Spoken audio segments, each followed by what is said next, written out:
Oh, vous êtes là? J'avoue être surpris avec ce que j'ai dit la dernière fois. Repartons sur des basses scènes, voulez-vous? Et si je vous racontais l'histoire du capitaine Montgomery? Marcus Montgomery a fait ses classes comme tout le monde, mais il s'est démarqué assez tôt. Son père était ce qu'on pourrait appeler un ripou, et celui qui l'a pris sous sa garde était l'ancien équipier de ce dernier, Terrence Higgins. Autant vous dire que la plupart des flics le méprisaient déjà d'emblée. Pour éviter les malentendus, il faut savoir que le père de Marcus n'était pas le ripou habituel. Il a juste compris qu'on peut pas éliminer la criminalité, et donc que le mieux était de la cadrer, histoire qu'elle ne s'éparpille pas trop. Au moins là-dessus on était d'accord. C'est d'ailleurs pour ça que Marcus continuait d'aller voir son père en prison. Il avait bien compris ce concept.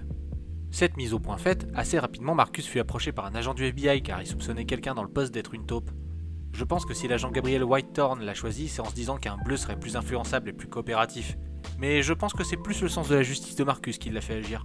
Malheureusement, pour ne pas attirer l'attention, Marcus devait travailler seul et se confronter à tous les groupes criminels de New York. Après, il était pas idiot. Se lancer à l'assaut sans ressources, c'était une idée tout à fait pourrie. Il prit donc le temps de se faire quelques contacts. En échange de fermer les yeux sur l'activité, ces derniers devaient donner des infos. Avec Magdalena, une mère maquerelle qui travaillait avec des hommes puissants, Slimane Bounemri qui était taxi mais surtout coureur de rue, et son père en prison avec des malfaiteurs chevronnés, autant vous dire qu'il avait de bonnes bases pour scruter la plupart des sphères sociales. D'ailleurs, il tarda pas, il s'en prit directement à eux après avoir s'effouiné. Entre une puissante politicienne qui faisait du trafic d'armes, un riche investisseur qui était le plus grand blanchisseur de pognon de la ville, et un producteur du rap qui avait doublé les yakuza sur la vente de drogue, autant vous dire que le palmarès d'arrestations et de baisse de criminalité a bien été marqué sur son dossier.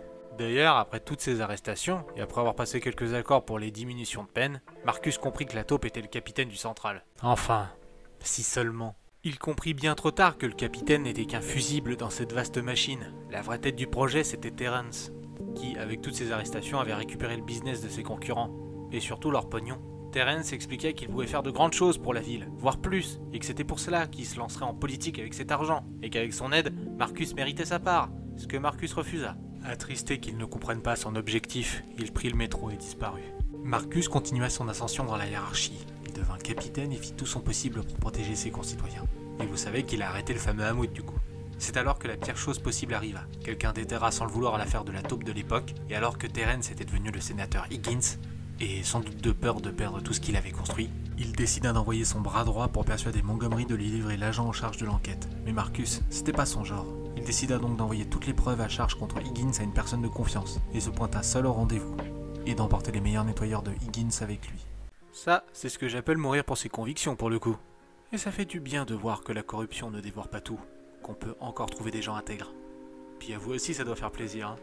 Eh bien, votre temps est écoulé. C'est donc ici que nos chemins vont se séparer. Allez, à la revoyure.